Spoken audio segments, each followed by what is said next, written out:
L'ho rivista tutta per analizzarla insieme a voi. Penso che qualcosina l'avevo intuita anche ieri. E anche le parole di Conte in post partita proprio spiccicate, però volevo andare più nel profondo anche per vedere se insomma è un andazzo che poi si riapre oppure se è risolvibile. Cominciamo. I rumori. Che io poi lo sapevo che oramai siamo proprio sclerotici, cioè no, Milinkovic-Savic merette 10 volte più vi dovete calmare tantissimo. Allora, Gen Sor, benvenuto sul canale, benvenuti a tutti i nuovi iscritti. Iscrivetevi al canale se non vi basta la chiacchiera quella là da bar, e facciamo una chiacchiera da studio, e sempre una chiacchiera però cercando di farci aiutare dalle immagini e non solo dalle nostre sensazioni. I dati alle volte ci aiutano, ma non bastano i dati, perché se andate a vedere il voto SofaScore, per esempio, di Milinkovic-Savic, è un voto abbastanza alto. Perché alla fine lui fa 2 o 3 parate anche importanti, ma quello che SofaScore, che il voto algoritmico non vi dice, è l'atteggiamento e le cose che poi diceva ai compagni, e volevo andare un pochino nel profondo. Quindi cavetto, sperando che insomma questa volta ce lo fa fare. Con la luce spenta dovrebbe funzionare. E se avete un like datemelo, perché a quanto voglio proprio vedere chi se lo vede questo video, perché la Champions non interessa praticamente a nessuno. Andiamo, ci spostiamo e funziona tutto, che bellezza. Allora, la prima parata, qua fa una bella parata Milinkovic-Savic, non banale, questo tira a porta praticamente a colpo sicuro, si dice. Un lancio dalle retrovie. Sudakov, grande partita che ha fatto il numero 10, che poi per me potrebbe essere un'ottima mezzala, ma Mourinho lo utilizza da esterno sinistro in questo 4-2-3-1 che però mascherato compatto ha dato molto molto fastidio, perché il sottopunto chi se lo prende, insomma non facile affrontarlo. Qua Savic fa una grande parata e pensavo preludio di una serata in cui lui si sente forte. Dopo questa parata c'è un'altra occasione, il tiro rasoterra quasi finisce fuori. Insomma, il Benfica parte forte, il Benfica non ci accoglie per aspettarci in difesa, gioca a pallone. Non sempre hanno fatto un gioco verticale direttamente sulle punte, tutti in difesa e lanciamo le punte, anzi l'hanno girato il pallone, a volte abbassavano il ritmo, e io penso che sia stata una questione di ritmo generale. L'energia è vero, perché l'energia ti serve per vincere i duelli, per andare più veloce sulle seconde palle, cosa che il Napoli non aveva. Il centrocampo oggi non ha retto. McTominay, io dopo averlo rivisto posso dirlo con cognizione di causa, serataccia. Elmas ha anche qualche errore di troppo, però la questione del ritmo è stata anche aiutata da un arbitro che ha fischiato qualsiasi cosa.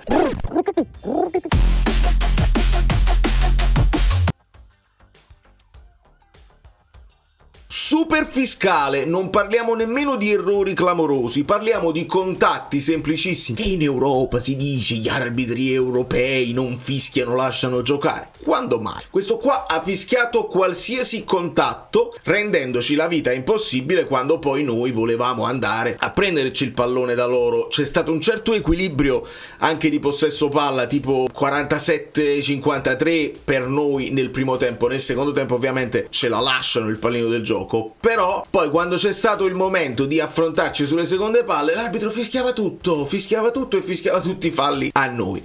È una giustificazione? No, assolutamente, abbiamo meritato di perdere, chiariamolo. Fin troppi screenshot, perché è come se volessi rivedere la partita insieme a voi quasi live. Però perché mi manca la fase della reaction e dove comincio l'analisi, e mi è mancata, quindi devo prendere più screenshot possibili. Qua è la pellecchia di Milinkovic-Savic, dove non ci puniscono e dove noi avremmo dovuto fare gol sbagliato, gol subito, e invece no. Loro gol nell'aria, l'altra frase fatta del calcio, che in questo caso poi ha portato al gol loro. In questo caso Savic riceve palla da Elmas, che si trova qua, e cosa che lui fa spesso, cosa molto rischiosa che lui però fa con una grande personalità, si prende dei rischi e spesso funziona. Prova a girarla in questa zona, ma la sbaglia completamente, la palla arriva in questa zona qua e il loro esterno destro, non mi ricordo nemmeno i nomi, abbiate pazienza, non hanno importanza i nomi, hanno importanza i ruoli, recupera il pallone, poi la sbaglia e vabbè. Qua Savic si fa afferrare per pazzo e ho cercato di ricostruire un po' perché con chi te la hai sbagliato tu, cioè non capisco. Nel momento in cui tu sbagli un passaggio banale o comunque che lo rendi tu rischioso, Savic è quello che palla sul piede te la può mandare direttamente alla porta avversaria, quindi sei tu che ti sei voluto prendere, se non ti sentivi sicuro, lancione e la storia è finita. E invece lui comincia a fare dei gesti e si rivolge, credo, ad Elmas che gli ha dato il passaggio, e mi sembra di capire che lui dica: non ti ho chiamato la palla, la devi dare da un'altra parte.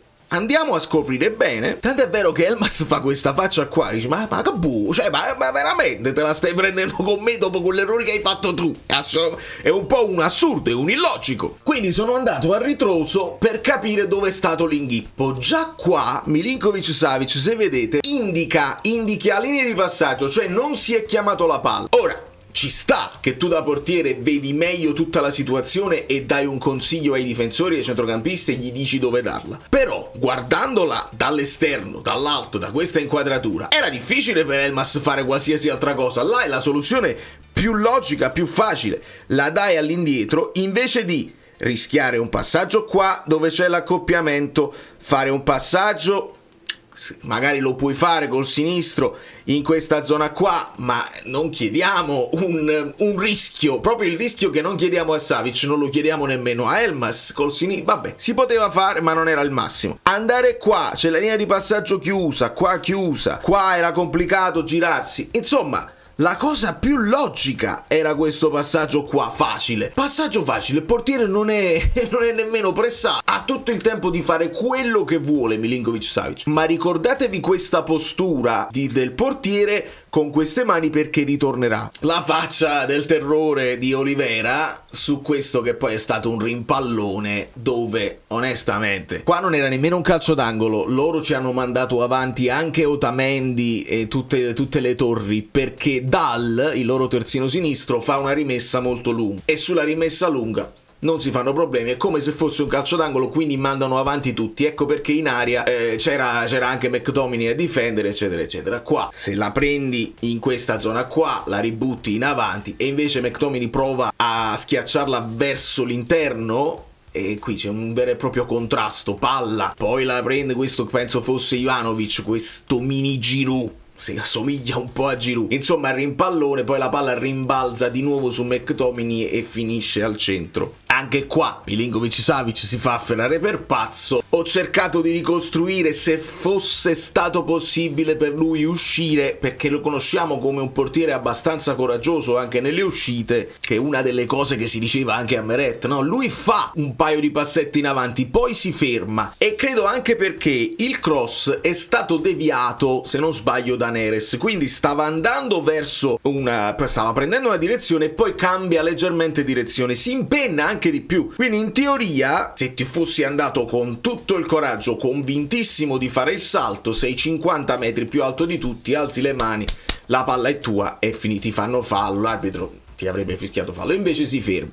Nel momento in cui si ferma, McTominay fa quell'intervento, la palla rimbalza in questa zona e a quel punto ti sei trovato a metà, non hai potuto né uscire né rimanere, che comunque ti fa se rimani in porta. Però proprio quel tocchettino di Rios, lo ricordate Rios che doveva andare alla Roma? Bel giocatore. Poi qua vediamo un pochino un'altra idea di Mourinho, perché anche su Mourinho bollito eccetera eccetera, non saprei, visto che si dice anche di Conte bollito, dipende da chi ascoltate, Conte bollito, dinosauro, allenatosauro, che io so per certo che non è vero, non lo so se Mourinho, dovrei guardarmi molte partite di Mourinho per capire se è bollito o no. In questo caso però un'idea ce l'ha avuta, guardate come sempre il loro esterno destro, guardate come viene dentro per svuotare la zona di Olivera che lo segue, e lanciano, in questo caso credo fosse Dedic, cioè il loro Dedic, anche il Napoli seguiva Dedic, il loro terzino destro, e facciamo notare come qua era anche fuori gioco, però Lang aveva seguito, quindi la fase difensiva che non la fa solamente Politano. Io lo ripeto a ogni video così, a beneficio di tutti. Quindi Lang qua aveva seguito il suo uomo molto bene, però questa era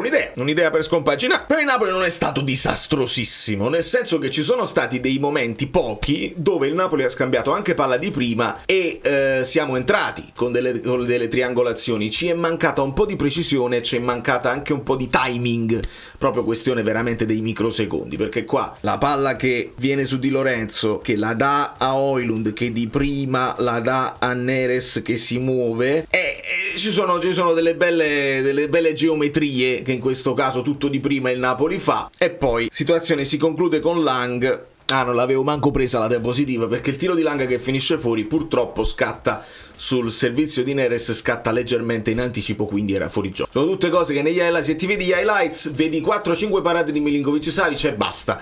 E invece no, ci sono state delle cose che solo in partita si vedono. Per esempio questa cosa qua, io qua allucco su Olivera, perché Olivera non punta mai, cosa che Spinazzola invece fa. Olivera, molta garra, Olivera se deve fare la lotta greco-romana e uruguaiana la fa, però qua fammi vedere, visto che il tuo dirimpettaio è sempre forse è meglio che me lo imparo questo nome, Aursnes, i norvegesi, visto che il dirimpettaio è un attaccante, ma punta, e qua invece lui non ce l'ha proprio nelle sue corde, tant'è vero che palla indietro verso Lang, che però fa un buon servizio verso il centro, che pesca Di Lorenzo, che chiude da quarto, diciamo, da quinto, poi da quarto di centrocampo, chiude di testa, purtroppo un pochino impreciso, non lo so se era anche fuori gioco, qua mi pare che fosse partito bene, poi in caduta gli cadono addosso, si fa anche un po' male, vabbè, abbiamo sofferto,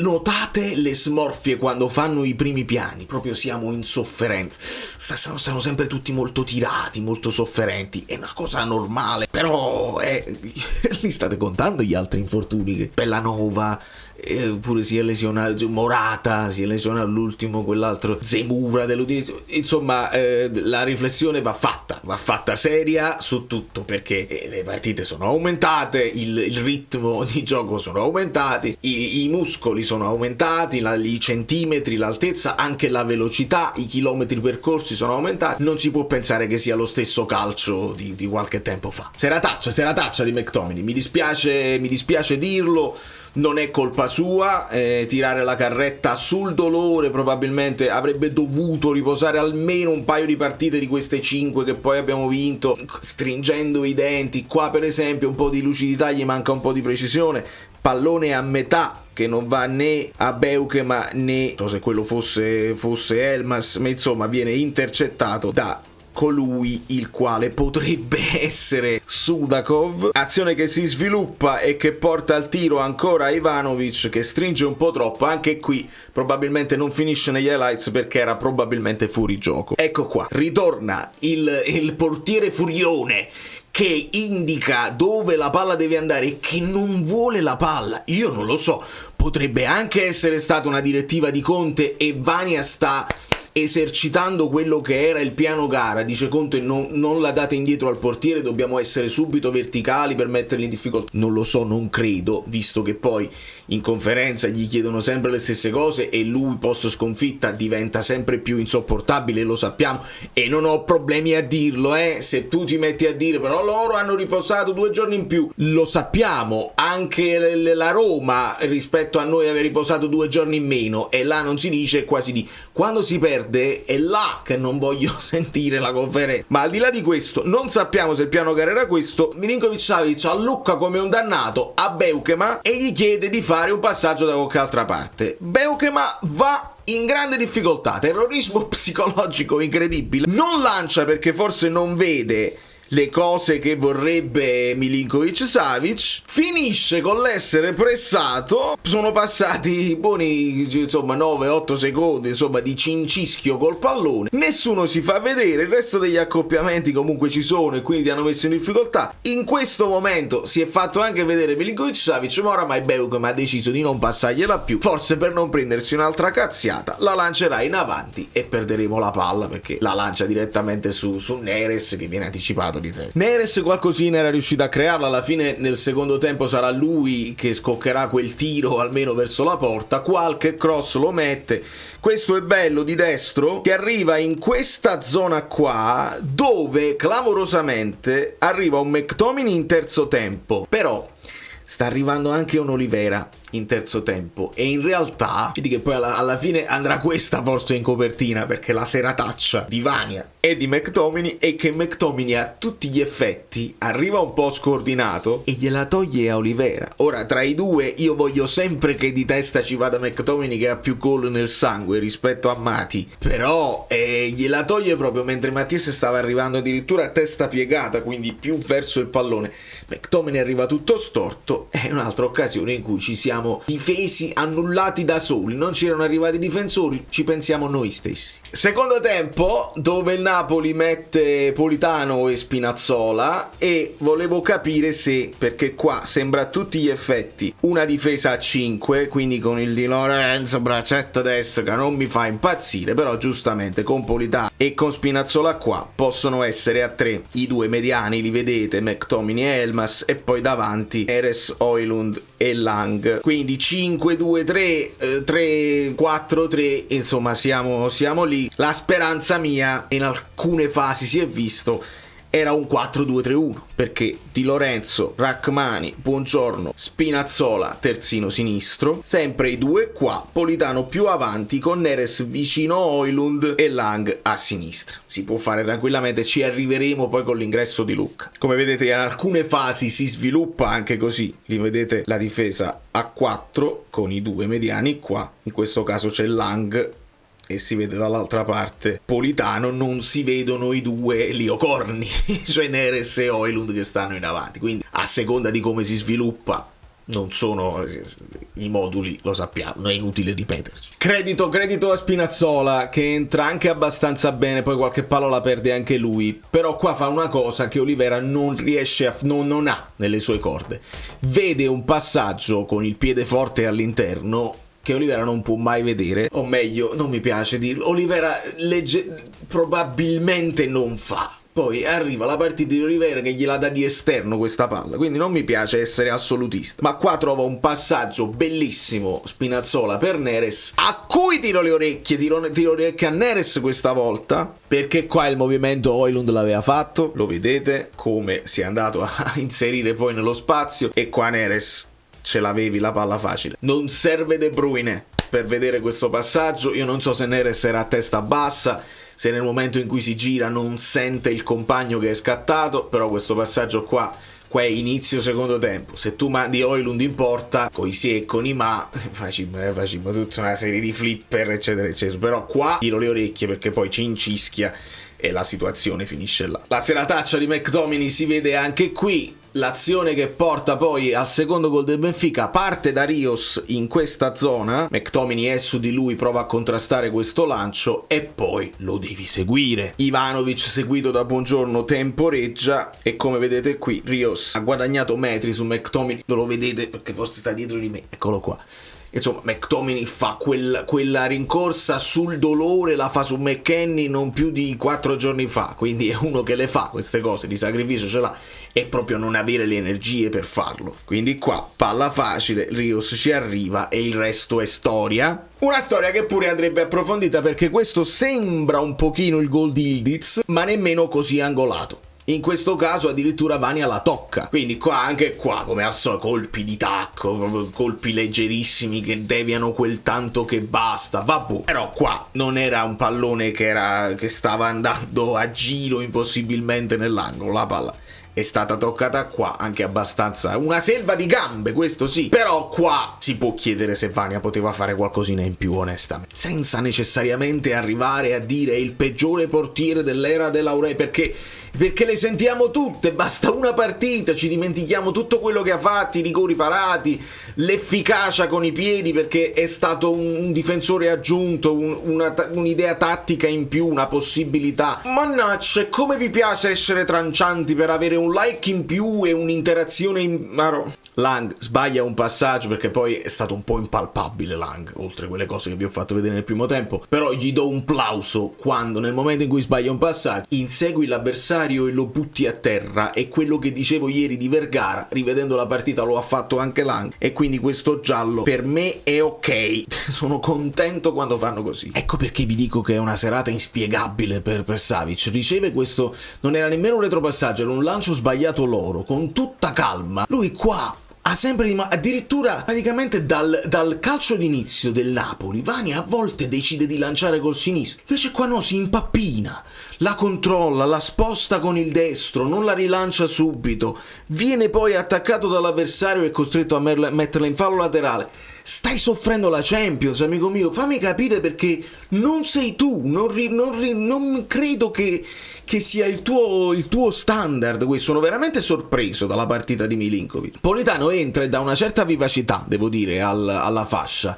In questo caso però anche gli manca un po' di lucidità, che dovrebbe avere perché sei appena entrato. Qua Politano ti ha fatto il solito movimento, e se l'avessi servito sulla corsa ci sarebbe stata la possibilità di un cross senza alcun avversario per Di Lorenzo. Invece Politano fa la solita cosa, che si accentra e lancia il pallone in mezzo, e poi ci sono migliaia di difensori, perché il Benfica diventa Mourinho a tutti gli effetti, diventano compatti e buonanotte. Tant'è vero che fa meglio Neres a un certo punto, perché poi guardate quante ne sono, e a quel punto tira. Il tiro di Neres qua era abbastanza centrale, il portiere lo para facile, però almeno ci hai provato. E nel finale, questo per sottolineare che il Napoli ci ha provato fino in fondo, non so se per vincere la partita, se per accorciare le distanze, perché anche la differenza reti farà il suo, potrebbe fare la differenza ad un certo punto. Elmas che dice a McTominay: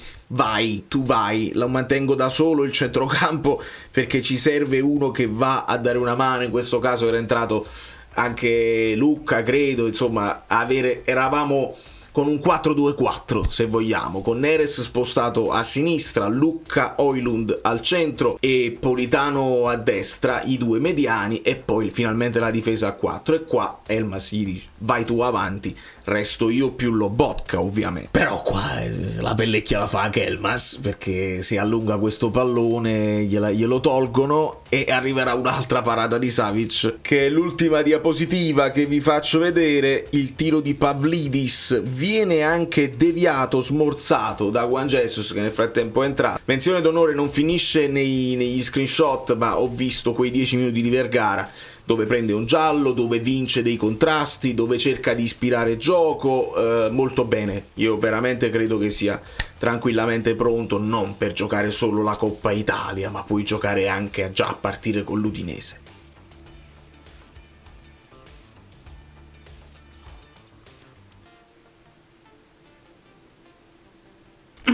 Ci spostiamo, scusate, sono arrivate un po' di notifiche della Redis, proprio. Vai, ci siamo fiduciosi. Nata voto, lo stadio è un cesso, faccio il centro sportivo, aspettiamo e vediamo. Allora, le pagelle dove stanno? Rotto i coglioni di sentire sempre le stesse cose, onestamente mi fa diventare scurrile come lui. Eccoci qua. Allora, Savic è il premio Michu, e io prima di vedere la partita non capivo, perché ho chiesto agli amici Merino: ma veramente è stato il peggiore? Cioè, io ho visto comunque le parate che ha fatto, non banali, anche una parata che fa quando lui tenta l'uscita, poi torna indietro e la pa. Insomma, qualche parata buona la fa, però rivedendo la partita gli amici Bellini di Telegram non sono pazzi, è il tutto che è sembrato molto al di sotto dei suoi standard. 5 Buongiorno, anche lui un po' titubante in alcune situazioni. 5,5 Rachmani, non coinvolto tantissimo, ma perché Ivanovic si muoveva molto. 5,5 anche Beuke, ma anche lui va un pochino nel panico, quella situazione con Savic, e si fa mezza partita. Olivera 5,5, il discorso che vi facevo, insomma, che non punti, si fa le sue sovrapposizioni interne ma non punto. Poi quella volta che era andato a colpire di testa, McTominay gli fa la marcatura più feroce che c'è. McTominay 5,5, cala Merlino, siete stati chi gli ha dato 7? Vieni a parlarmi, amico mio, perché è un voto assolutamente generoso, che si capisce perché sta giocando, sta comunque provando a fare così e ci sta. Però no, serataccia di McTominay, non è che possiamo accusare quelli che non ci piacciono e quelli che ci piacciono perché hanno il credito. No, sono esseri umani un po' tutti, però serataccia per McTominay. Vedi, se dai 5 a Elmas non puoi dare 5,5 a McTominay. è il contrario, è assolutamente il contrario. 5,5 di Lorenzo, 5,5 Lang, 6 a Neres, che forse è quello che ci prova un po' di più, 5 più Højlund, almeno 5,5, 5 più, non c'è una grande differenza.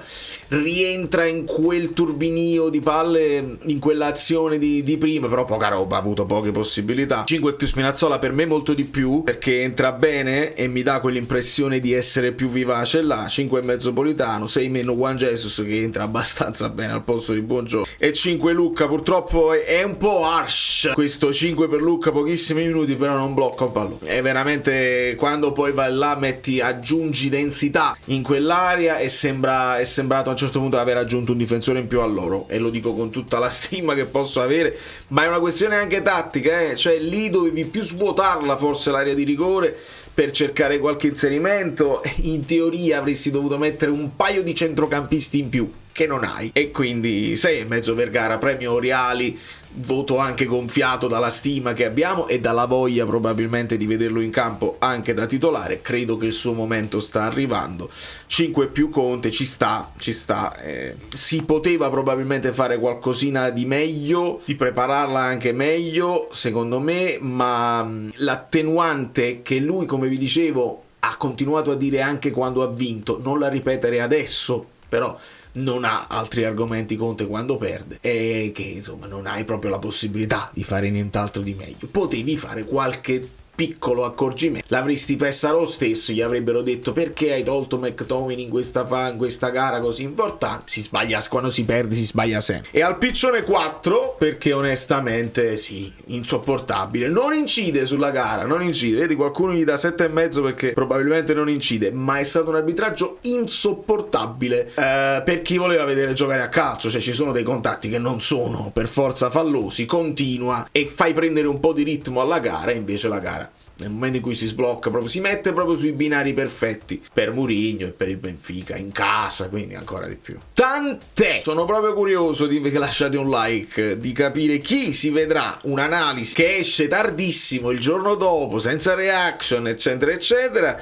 di una competizione che è, non dico a voi non interessa, anzi voi che siete arrivati fino a qua sicuramente vi interessa, o vi interessano in generale le sorti del Napoli, però i numeri poi si contano, quindi voi lasciate il like per aiutarmi a muovere l'algoritmo a prescindere. E adesso mi vado a vedere anche qualche analisi dopo. Ho voluto aspettare, lo so che sono già uscite, di gente che stimo, per non farmi influenzare, per vedere se ci troviamo d'accordo. Le parole di Conte le avevo lette prima ancora di lette nel senso psicologicamente, ti tengo letto, ti tengo fatto, nel senso che sapevo che non c'è manco più bisogno di ascoltarlo, vi posso dire in anticipo quello che dirà. Però come Spalletti sbaglia la formazione, si prende col giorno dopo, perché nel momento lui non accetta critiche, il giorno dopo poi prepara, fa la conferenza e dice ok, faccio la formazione, e poi è andata bene un po' la formazione che volevano l'ambiente, con la prima punta, con Zegrova dentro eccetera eccetera.